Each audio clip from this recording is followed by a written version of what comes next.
Hi there, Amy here. I thought I would pop on and talk to you about the energetics of the throat. So, as with the rest of the body, the throat has the ability to hold on to memory, trauma memory of our experiences, our emotions, and the the cells in the body, the muscles, the nervous system, etc. They're not always able to necessarily tell whether these emotions are good or bad or serve the body in the right way. They just have memory and they hold on to them. So, what we have to remember is that as humans, um, that basically emotions are energy in motion. They are messengers. They they occur basically to tell us that something is good, something is bad, something is right, something is wrong. For example, maybe anger.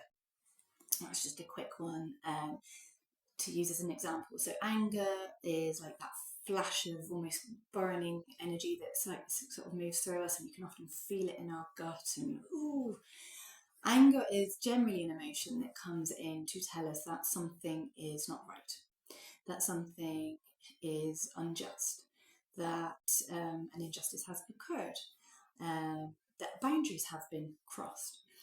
But as humans, instead of kind of allowing that ebb and flow of emotion, we have a tendency to hold on to them. Where in an ideal world, we'd be a bit like the ocean. We'd allow it to rise and we'd allow it to crash and we'd allow it to ebb and flow. But we don't. We have a tendency to and store. And the body ends up becoming a little bit of a map of stored energy, emotions, experiences, situations, relationships, trauma. And if we decide to keep suppressing all of this and choosing not to tap into it and not deal with it, down the line somewhere, this basically can manifest as illness, disease, or some kind of symptomatic experience within the body telling us that something is off balance. So the throat is actually linked to our ability to express ourselves and to communicate.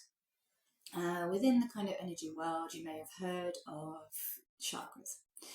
So within the throat, you can have your overactive and your underactive chakra, and there's meant to be sort of signs and symptoms linked to that.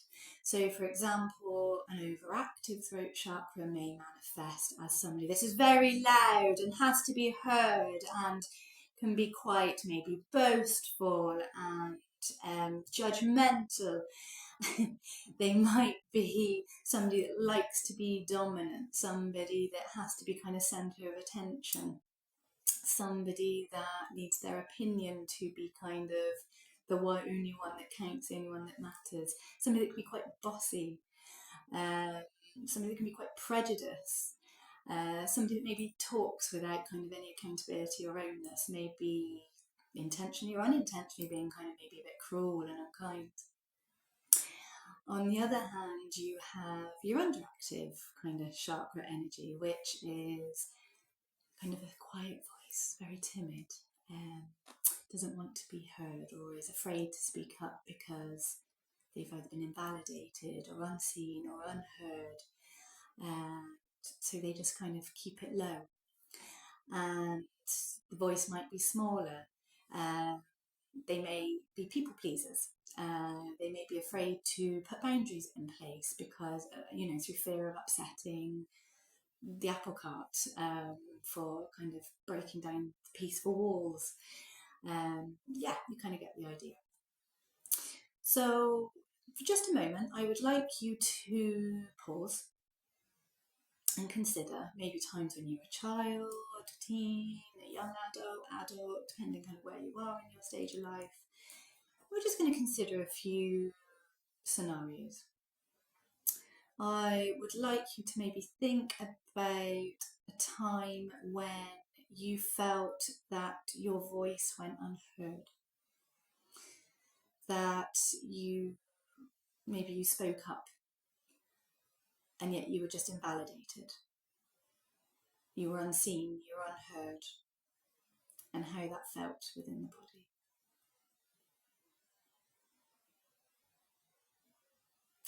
I would like you to consider a time perhaps that instead of even trying to speak out, you swallowed those words that needed to be said. A little fly buzzing right here. You swallowed those words that really needed to be said, and how it felt within the body. Perhaps a lump in the throat, concrete in the gut, and how it sat. Consider a time that you actually felt sick to your stomach with nerves, that your mouth was paper dry, your voice felt timid and small, but you spoke up anyway, and how that felt. I would like you to consider a time that perhaps you spoke without accountability, without ownness, without kindness. A time you came from, maybe it was jealousy, maybe it was anger, maybe it was frustration, maybe it was just projection. But think how it felt in the body. Can you see how the body stores our emotions and our experiences? So emotions that kind of get stored in our throat are all linked to our self-expression issues generally and communication issues. So this area stores tension, stress, anxiety, disgust, sadness,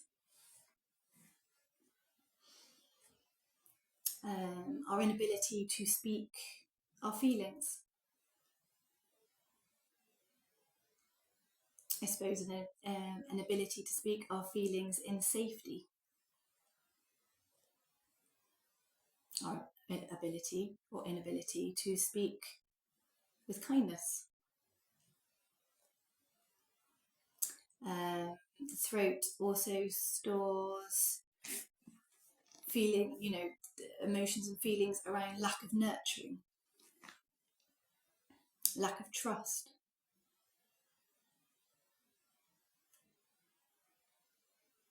It's also linked to our inability to be able to perceive our purpose, our place in the world, what we're supposed to be doing, what's for us. It also stores emotions around invalidation and suppression of needs. So when you think of this little area on the body, it stores quite a lot, doesn't it? So next time you feel maybe discomfort around the throat, you have an illness, you feel that lump in your throat, just tap into it. Tap into the body and listen to what it has to say. Thank you for listening.